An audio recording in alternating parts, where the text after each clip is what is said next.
Chicos, ¿cómo están? Espero que bien. Me agrada volver a verlos y volver a tener un encuentro con ustedes de esta manera asincrónica.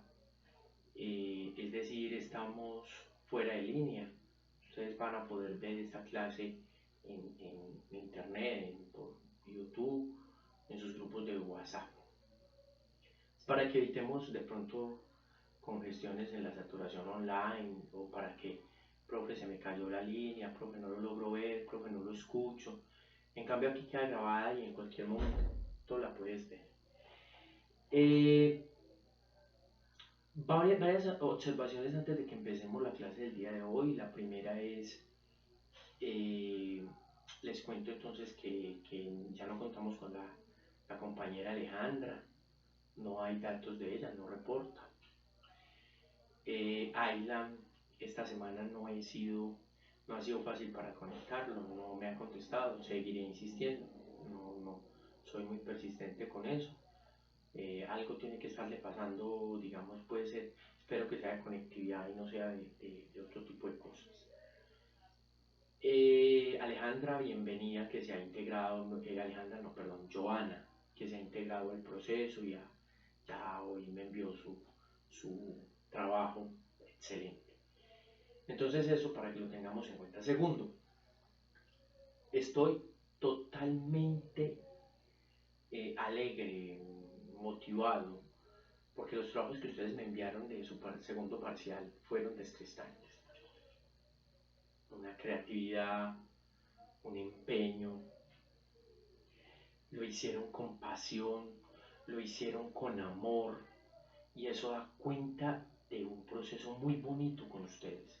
A mí eso me apasiona saber que ustedes le ponen ese interés a esta clase y a su estudio universitario. Por ejemplo, cosas, destaco acá cosas, lógicamente les haremos sus devoluciones generales, pero destaco acá cosas que, por ejemplo, unos optaron por jugar a una entrevista, bonito eso, hermoso, o las chicas que adoptaron papeles masculinos, pero se fueron al pueblo, se fueron a la realidad, y eso para un gestor comunitario es valioso, los felicito. Hay personajes culturales, hay personajes científicos, hay personajes militares, eh, heroínas. Es descrestante el trabajo que ustedes hicieron. Entonces ya con la profe Cris estamos en los procesos de evaluación, eso no es fácil, uno se tiene que sentar, leerlo, y además nosotros pues también tenemos otros compromisos, ¿cierto? Pero feliz les cuento, superaron las expectativas de nuestro trabajo. En un tercer momento, quiero decirles, vamos a empezar a ver si para el 19 de mayo, es decir, semana y media más o menos, tendremos de avance para hacer la primera presentación de nuestro integrativo de manera virtual. Con los profes nos conectaremos, haremos la presentación, yo voy a tener las diapositivas, se las voy a ir presentando y ustedes simplemente se van a encargar de hacer la socialización y demostrar. Previo a, yo me voy a encontrar con cada uno de los grupos, buscamos cómo hacerlo, bien sea una reunioncita en estas plataformas, buscamos cómo, profe, nos reunimos y hacemos un ensayo para que ese día ustedes estén más calmados, estén más relajados y tengan más argumentos de hacerlo. ¿Listo? Eso por una parte, no se me vayan a estresar, no me empiecen a estresarse, porque eso sí, de verdad, se los digo, eso como maestro me angustia. No se estresen, muchachos. Si ustedes supieran la cantidad de cosas que tengo yo en este momento en la mente, y mi gran esfuerzo es cero estrés. Ya, si tengo una actividad para hacer, la terminé, me voy, descanso, hago otra, pero no saturar mi mente, porque si saturo mi mente me va a enloquecer y ese no es el ejercicio. Porque yo los veo con angustia, profe más tiempo, profe no nos da, profe no. Y ustedes tienen que responderle a 5 materias, yo tengo que responderle a 3 colegios, o sea, eso es una cosa muy grande, pero no es para que me tengan pesar, es para que hagamos ejercicios de nivelación. Con Aylan y con Joana vamos a hacer los integrativos de una manera distinta. Alejandra, ya no contamos con ella, pero lo que es Joana y Aylan, yo me estoy comunicando con ellos, por repetir, Aylan no ha sido fácil esta semana, pero lo voy a hacer, de contactar, porque ellos van a hacer un trabajo, pero distinto al integrativo para poder evitar que hayan injusticias, sino que haya equilibrio, responsabilidad, el mismo rigorismo y que todos tengan un valor desde sus condiciones. Entonces ahí cierro los avisos, digamos, los avisos como parroquiales y empiezo la clase. Vamos a mirar hoy a Colombia con un lente del siglo XX. Siglo XX es el siglo pasado, de 1900 a 1999. Ese es el siglo XX. Lo que ocurrió en el mundo, cómo afectó a Colombia. Lo que ocurrió en el mundo, cómo directa o indirectamente ayudó a lo que hoy es Colombia. Entonces vamos a mirar. Yo quiero serles claro en algo. Esta clasecita que voy a darles es ambicioso, pero lo voy a hacer, meterles toda esa filosofía de 100 años y más 100 años de tantas cosas, muchachos, no se van a imaginar en el siglo XX todo lo que ocurrió en el mundo, trabajarlo en una clase. Eso podría ser un solo curso de la universidad y sigue siendo pequeño, se los digo, sigue siendo pequeño, pero bueno, de todos modos, las condiciones que tenemos van así. Entonces no quiero dar más largas al asunto y vamos a iniciar. El año 1900 ocurre para el mundo varias cosas. Entonces yo siempre les voy a hablar del mundo y de Colombia. Entonces, ¿cómo está el mundo? Empecemos por Colombia. ¿Cómo está Colombia? Colombia está aprendiendo a mandarse sola. Colombia está en una guerra interna de los que están arriba y los que están abajo, los que tienen el poder, que son los que han estudiado, que son los que tienen acceso a los recursos económicos, que son los dueños de la tierra, que son los comerciantes y la iglesia. Y los que están debajo, que son los operarios, los campesinos. Voy a hablar de operarios no muy técnicamente, porque recuerden que toda esa revolución industrial todavía a Colombia no ha llegado, o sea, todavía hay un trabajo más bien muy burdo, no es tan técnico como ahora, ¿cierto? Para 1900 Colombia no tenía la cantidad de infraestructura tecnológica que tiene ahora. Muy fuerte, sí, el campo, ¿listo? ¿Qué ocurre? Entonces tenemos Colombia ahí caminando, solita, mirando, de dónde cojo, de dónde aprendo, pero agarrada adentro. Colombia estaba agarrado adentro todo el tiempo. Hay un historiador que estuve viendo que día, aquí no recuerdo el nombre para no darles un mal dato, que decía que Colombia estaba en guerra civil 100 años y más, porque esto no se acaba. Aquí seguimos confrontándonos, agarrándonos, diciendo, este dice, este no dice, este ataque. Observemos las noticias. Hoy las noticias que nos están hablando de todo el problema de la pandemia, ¿qué es lo que están mostrando? Este dijo, pero este no va, este sí va, yo apoyo a este, yo no apoyo a este, yo voy en contra de este, y poco hay de mancomunidad. Ahora paso a Europa. ¿Cómo está Europa? Europa está en un montón de países que están buscando ser los mejores. Un ejercicio egocéntrico que ellos se va a conocer con el nombre de imperialismo. Es decir, yo, potencia, tengo territorios aquí, tengo territorios aquí, tengo territorios acá y tengo más allá. ¿Sí? Entonces hay una pugna entre los países. Este ataca, este contraataca, este tatata, pero no bélica, sino de geopolítica, es decir, de adquirir territorios. ¿Sí? Yo voy, Colombia, hagamos una interrelación ahí. Colombia sufre un proceso de geopolítica donde pierde tierra que era de Colombia. En el año 1903 la pérdida y la separación de Panamá. Panamá se separa, en el mismo momento en que los Estados Unidos en ese problema, problema no, en esa idea geopolítica de tener tierras, de tener poder, nos acaban y estratégicamente perdemos a Panamá. 1914 va a iniciar la Primera Guerra Mundial. ¿Y qué ocurre en la Primera Guerra Mundial? La Primera Guerra Mundial es una cosa exageradamente interesante de trabajar. No por los muertos, nunca va a ser interesante que hayan muertos, eso sería pues una defecio que yo como maestro digo, como académico lo diga. No, es que la Primera Guerra Mundial traza las puertas, abre las puertas para los conflictos futuros y para lo que hoy es el mundo entero. Estalla el 28 de junio de 1914 en la ciudad de Sarajevo, asesinan al heredero al trono del imperio austrohúngaro, hoy Australia y Hungría. Ya como imperio no existe, sino que son dos países, repúblicas independientes. Ellos entonces asesinan a este señor que les acabo de decir, y muy parecido al asesinato de Jorge Eliezer Gaitán que lo hemos comentado, lo asesinan y empiezan las potencias mundiales europeas a sopesar un pleito. Cuando digo sopesar es la intención, utilizo la palabra para decir a buscar pleito.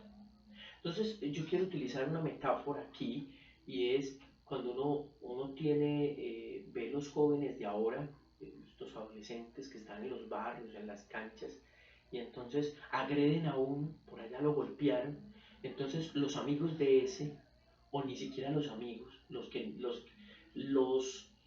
enemigos del que lo golpeó, eso termina siendo un juego de roles ahí rarísimo, llegan y utilizan esa palabra, ¿qué hubo? ¿Lo vio solo? Esa metáfora que acabo de explicar, y entonces se arma una pelea. Sí, lo vi solo, con usted, ataque, pum, pum, tum, tum, tum. Así comienza la Primera Guerra Mundial. Un conflicto inmensamente grande, dura 4 años, ¿sí? Durante 4 años, la Primera Guerra Mundial le generó a todo el mundo globalizante, le generó muchos conflictos. Países que empiezan guerras a acabarse totalmente. Aquí la intención no era darse en suavecito, era matarse. Hay un desarrollo tecnológico increíble. En la Primera Guerra Mundial se inventa el radar, empiezan los primeros bombardeos aéreos, empiezan la ametralladora, se empieza a generar por todos lados. Se conoce como la guerra a las trincheras, una especie de zanjas que hacen en la tierra para esconderse. Entonces yo me escondo, salgo, disparo y vuelvo y me escondo. Muy parecido a lo que nosotros vamos a encontrar en el conflicto colombiano de los grupos armados, que lo que hacen las emboscadas que llamamos, que va una patrulla y que la coge. Así era parecido al juego militar en la Primera Guerra Mundial. La Primera Guerra Mundial entonces termina con una repartición de territorios. Colombia no entra ahí, América no es tocada en la Primera Guerra Mundial directamente, o sea, no sé si hubiese dicho Colombia, venga que usted hace parte de nosotros, no. Pero la Primera Guerra Mundial le regala una especie de poderío a los Estados Unidos, que ellos van a rematar en una doctrina, la doctrina Monroe, que dice América para los americanos, y es que Estados Unidos hace una especie como de abrazo del pueblo latinoamericano en protección del resto de la humanidad. Estados Unidos en la Primera Guerra Mundial demuestra su poderío militar, demuestra su estrategia militar. Recuerden que Estados Unidos, por estar aquí en América, no es tan fácil de invadirlo como si las otras naciones, que era atravesar una montaña y bombardear y ya estoy en el otro territorio. Como nosotros estamos fuera del margen de la guerra, Estados Unidos está fuera del margen de la guerra, entonces es mucho más digamos, como estratégico la protección para los norteamericanos. Empieza entonces a gestarse en nuestro país, y aquí va la primera observación que les quería hacer respecto de cómo lo que pasa en el mundo influye en Colombia, y es que empieza a generarse a que los inversión extranjera, Estados Unidos comienza a invertir, algunos otros países también lo hicieron, pero más fuerza Estados Unidos, y en crear empresas. Entonces empiezan a crear las multinacionales muy fuertes aquí en Colombia, empiezan a llegar empresas del exterior a fundar aquí en Colombia, y empieza a darse un auge al capitalismo impresionante. Entonces, Primera Guerra Mundial nos deja como agregado a Colombia esa parte del desarrollo capitalista, el desarrollo económico tan grande en la posguerra. Durante la guerra 1917, recuerden que la guerra va del 14 al 18, pero en el 17 ocurre una cosa en Rusia que es importante mencionarla, y es la Revolución Rusa.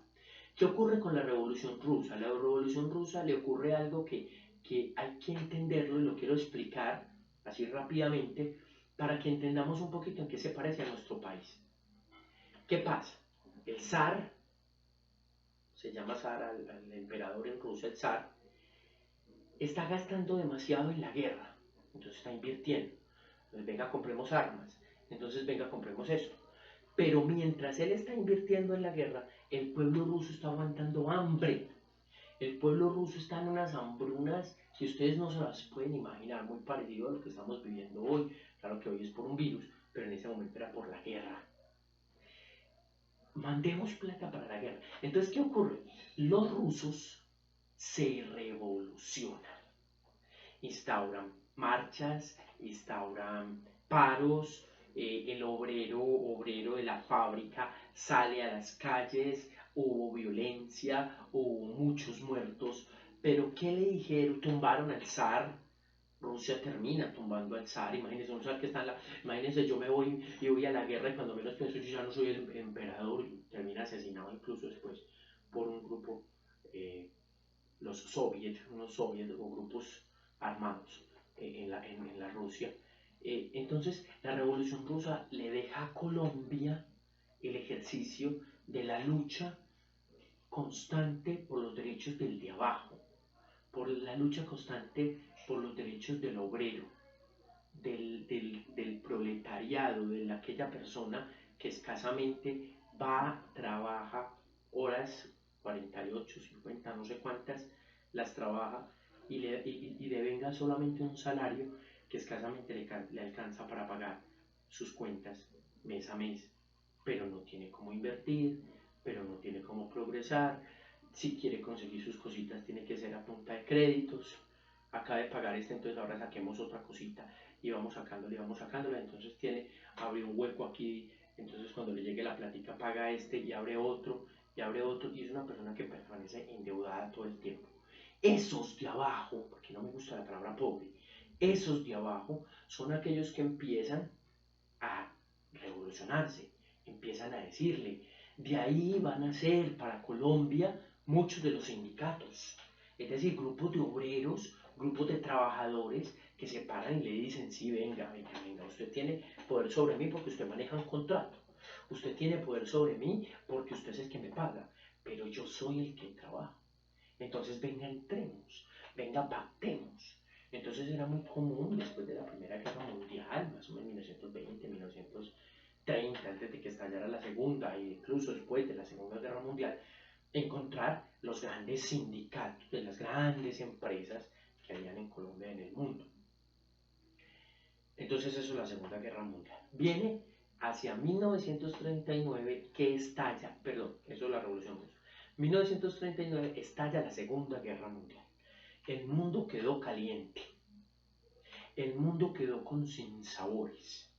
Al mundo no le gustó lo que ocurrió en la Primera Guerra Mundial, particularmente un hecho, el Tratado de Versalles, se llama tratado, un grupo que se reunieron, se sentaron, hay mitos que dicen que fue un barco, se sentaron los gobernantes y dijeron, vamos a repartirnos el mundo.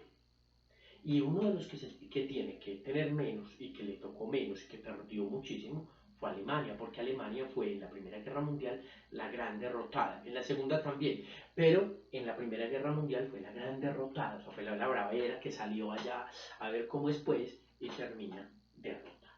Entre ellas milita un señor llamado Adolfo Hitler, que ya después logra llegar al gobierno por voto popular, se nombra el Führer, se llama, se hace, y empieza un proceso de xenofobia y antisemitismo. Voy a explicarles cuáles son las dos. Xenofobia es miedo a lo extraño. Todo lo que suene extraño hay que eliminarlo. O sea, el odio que ellos sentían por el pueblo judío, por el inmigrante que había venido del mundo árabe y que estaba ocupando territorios en Europa, que estaba saliendo adelante. Hay que decir aquí un dato que es importante, que la gente pocos lo conocen y es importante tenerlo, y es que el judío es excelente comerciante. Recuerden que el judío, su libro sagrado, la Torá, que es la primera parte de la Biblia, la Torá, y en la Torá habla de un juicio económico, es decir, de contrólate muy bien económicamente y dale a tus hijos lo mejor. Entonces ellos son excelentes empresarios, excelentes comerciantes, tienen plata. El judío en general tiene plata. ¿Por qué? Porque sabe administrar. Entonces, ¿qué pasa en Europa? El judío empieza a tener poder por esto. Maneja fábricas, maneja empresas, maneja dinero, maneja préstamos y está totalmente organizado. A Hitler eso le suena raro, a Hitler eso le suena sospechoso. ¿Por qué la plata de mi país la tiene que estar manejando gente que no es de mi país? Ojo, vuelvo a Colombia, sin terminar la Segunda Guerra Mundial. ¿Qué está pasando con el pueblo venezolano? Porque el pueblo venezolano está ocurriendo con nosotros hoy muy parecido a lo que ocurrió en la Segunda Guerra Mundial con los judíos en países europeos. Es una migración. Ellos no tienen su patria. Ojo, que ese es un elemento vital. El migrante deja su patria, deja su tierra para entrar a otra patria, a otra tierra, a intentar sobrevivir. Y recibe esto. Muy parecido a lo que está viviendo los Estados Unidos, o los procesos migratorios a los Estados Unidos. ¿Listo? Entonces, la Segunda Guerra Mundial, bueno, y la otra parte, esa es la xenofobia. Y el antisemitismo es religioso. Todo lo que me suene de orden religioso y moral, y me esté diciendo que yo soy malo, que no puedo matarle, que yo me dé la gana, es peligroso. Hay que acabarlo. Me río de ellos. Entonces, por eso Hitler, en todas sus campañas militares, acaba con judíos y con cristianos, católicos, de una manera impresionante. Sacerdotes, muchísimos murieron en la Segunda Guerra Mundial. ¿Qué le estaba generando a él? Un problema de rechazo. Hoy, Colombia tiene un problema de rechazo, y aquí con mucha responsabilidad quiero darles mi opinión. Problemas como el mirar la vida relativamente, entonces ya viene todo el problema bioético, que eutanasia, que aborto, que todo esto que tiene que ver con eugenesia, de manipulación genética y todo eso, mientras que un grupo que está por el orden moral y religioso está diciendo que no, los otros dicen que sí solo por ir en contra de ellos, y eso es una realidad. En Colombia eso es una realidad absoluta, ¿sí? Recuerdo mucho aquí en la ciudad de Medellín cuando hacían lo de propusieron algún día una cosa que se llamaba la clínica de la mujer para generar abortos. Y quienes se pararon no eran los católicos. El ciudadano, el de ahí, el normal, no el que está en la iglesia con el Cristo rezando cada 8 días, no, el normal, el intelectual, el que ve la situación, fue el que se paró y dijo, eso no se puede hacer, es una defecio. Eso no tiene razón de ser. En Alemania, entonces vuelvo a la Segunda Guerra Mundial, ocurre antisemitismo y xenofobia. Se estalla la guerra.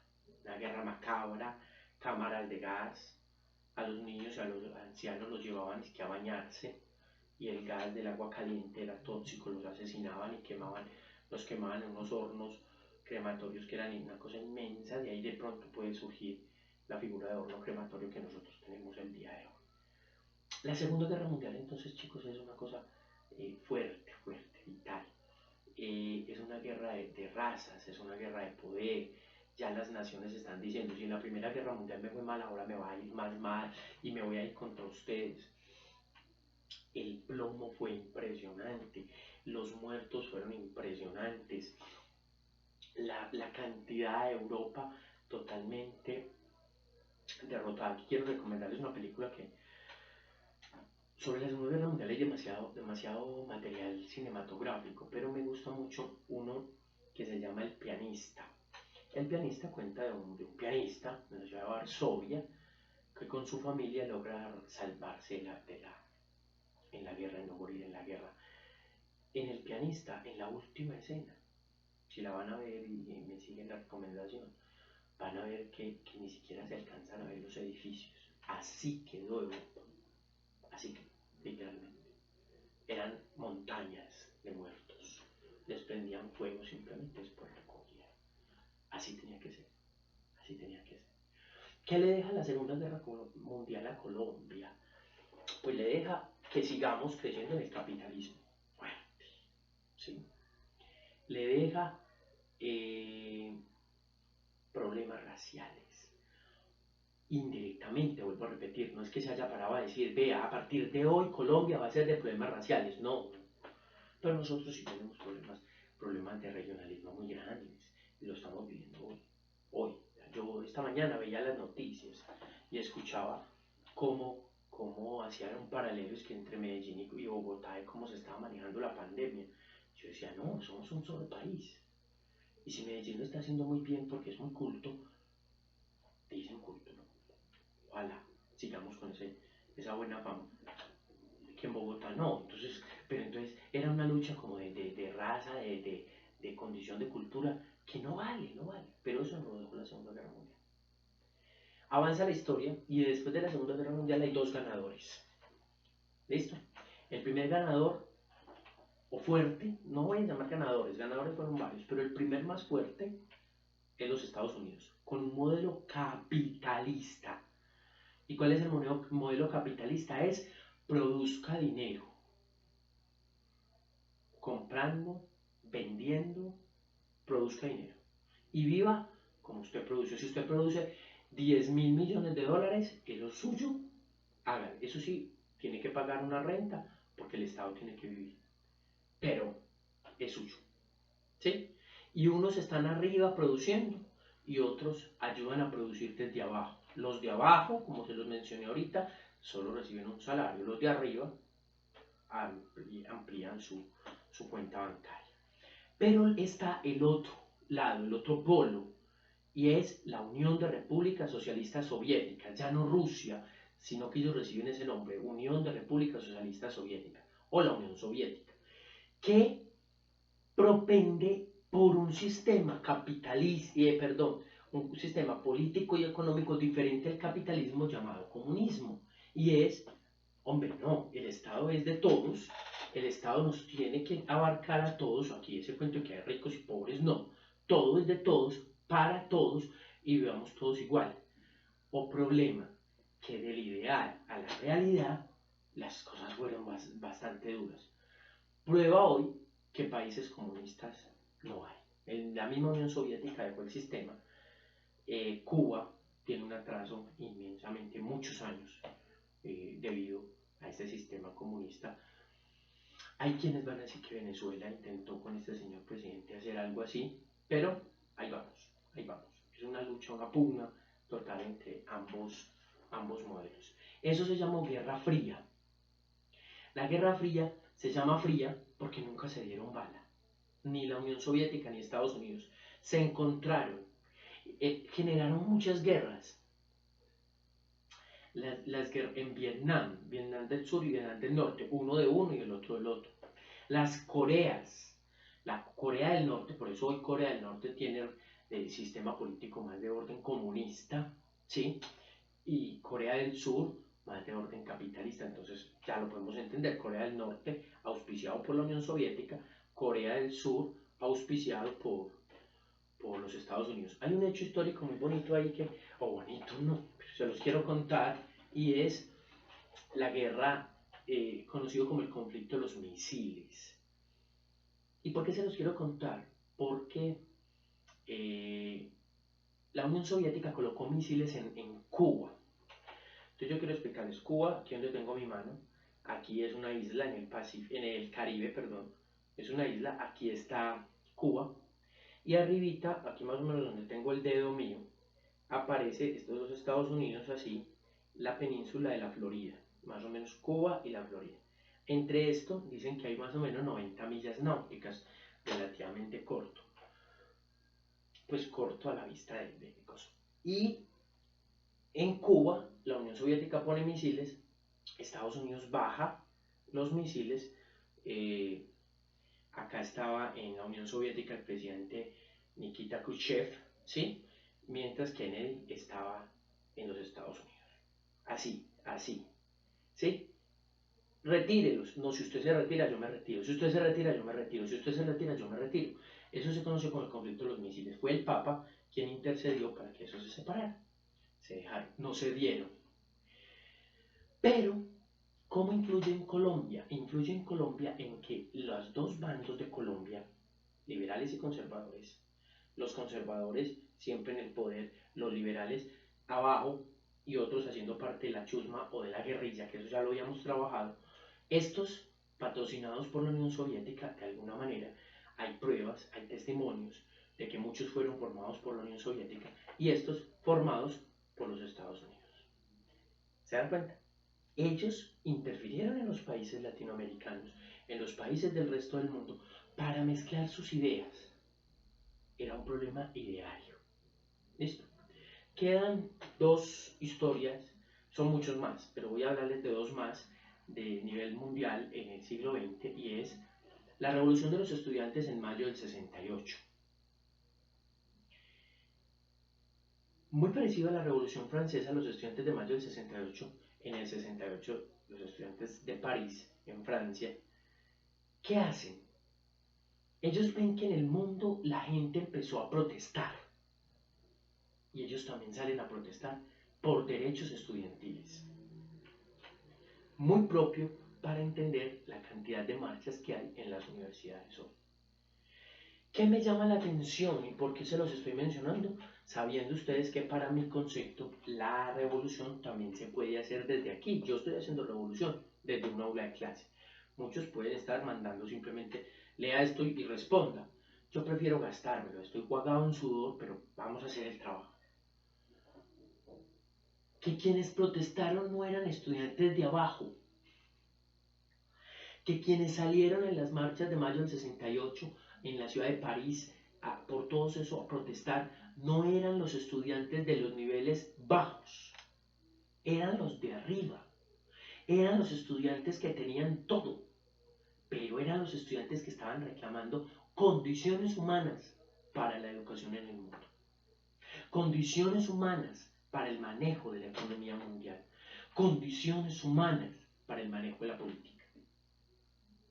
Colombia hoy tiene marchas, bueno, pararon por la pandemia, si no ya estarían todavía allá, pero Colombia hoy tiene marchas simplemente sin razón. Muchos caminan sin argumentos, muchos caminan sin falacias, pero lo más duro es que las marchas se han tornado violentas. Los franceses no dañaron su territorio, solo utilizaron su voz para pronunciarse. Y lo último, 1989 empieza, termina en el 91, es la caída del muro de Berlín. No hay divisiones, no más fronteras. El muro de Berlín, un muro altísimo que separaba la ciudad de Berlín, capitalista y comunista, se va al piso. El mundo lo ve caer. La gente va con mazos y martillos a tumbarlo en medio de una euforia y de alegría. No estamos más separados. Colombia hoy tiene que aprender no más fronteras, no más barreras. Necesitamos una Colombia distinta, necesitamos una Colombia sin muros. El muro de Berlín, él le dio al mundo, le gritó y le dijo no más, no más, no más muros, no más barreras, no más fronteras. Somos un solo. especie humana. Eso a nivel mundial. A nivel de Colombia, ahí vamos a mencionar algunos hechos que fueron importantes. La masacre de las bananeras. ¿Qué ocurre en la masacre de las bananeras? La masacre de las bananeras asesinan a un montón de trabajadores porque reclaman sus derechos. ¿Y a quién le reclaman? A la empresa que los tiene contratados, que no es colombiana, es lo que les decía ahorita al inicio, cuando hablamos del capitalismo, una empresa, una franquicia americana, la United Fruit Company. Ellos entonces van, se rebelan contra ellos de una manera muy, digamos, muy imperativa, den los derechos, respeten, y ellos terminan haciendo pues como lo más que aprendieron de la guerra, asesinándolos. Tenemos entonces también el hecho de la toma del Palacio de Justicia en 1985, un hecho que impactó demasiado a la historia colombiana.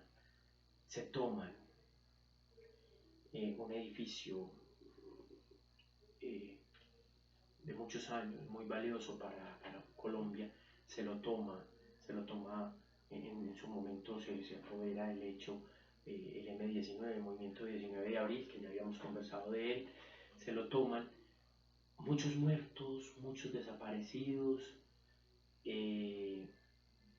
pero vamos a mirar objetivamente el hecho, y es simplemente, para mi concepto, la toma del Palacio de Justicia es como cuando un chiquito hace un daño para que lo vean. Necesito atención, reclamo atención, mírenme, soy yo, también soy colombiano, tengo armas, sí, estoy en el monte, sí, pero ustedes me llevaron a protestar, sus padres, sus antepasados, queremos un país para el pueblo, del pueblo, donde todos participemos, pero yo también soy colombiano, venga. ¿Cuál es el problema? Como hablar así no me oyen, entonces voy. Y ojo que no estoy justificando lo que pasó en el Palacio de Justicia. Estoy diciendo que objetivamente fue eso. Mírenme. Porque yo no creo que haya un grupo armado guerrillero le sirva para algo el Palacio de Justicia. Pero sí manifestarse que estaban ahí. Y lo último es el terremoto de Armero, que fue a la semana siguiente de la toma del Palacio de Justicia. El volcán Nevado del Ruiz empieza proceso de erupción, se viene y desaparece por completo el municipio de Armero, en el departamento de Caldas. Una tragedia, muchísimos muertos, miles de muertos. Pues desaparece por completo un pueblo. Que a conclusión de esto, con lo que les acabo de decir, quiero hacer la conclusión de esta clase. Colombia tuvo como ejemplo del siglo XX manifestarse, hablar, blindarse, dividirse, manejar discursos fundamentalistas, pero también manejar discursos de rechazo al otro, discriminantes. También se enmarcó en una época de qué pesar Colombia. Mírenme, no somos capaces. Estamos muy mal. Miren la pobreza que tenemos. No somos capaces de salir. Estados Unidos, venga, ayúdenos. Inglaterra, venga, ayúdenos. China, venga, aquí tenemos un espaciocito para ustedes. Porque se dieron cuenta que la gobernabilidad no les quedó fácil. Entonces empecemos a llamar. Y eso es difícil entender. Chicos, espero que hayan disfrutado de pronto la locución un poquito, porque saben que yo soy un poquito empeliculado para hablar. Pero espero que hayan aprendido un poquito en la clase del día de hoy. Esperaré los comentarios al final de la clase, como se los dije, en el blog, perdón, se me fue la paloma, en el WhatsApp, ¿sí? También en el blog lo pueden hacer, también les puedo mostrar el blog que yo les armé, les monto el video, y en YouTube también queda abierto para que ustedes lo comenten. Cualquier pregunta saben que la hacemos por esta vía, y estamos en contacto de la siguiente semana, donde vamos a mirar ya otros ambientes a nivel colombiano, Colombia. Ya nos vamos a meter más a Colombia. Vamos a ver un poquito los niveles de desarrollo, país, por qué unas ciudades son más desarrolladas que otras y a qué se debió todo eso. ¿Listo? Chicos, Dios los bendiga y los llevo en mi corazón.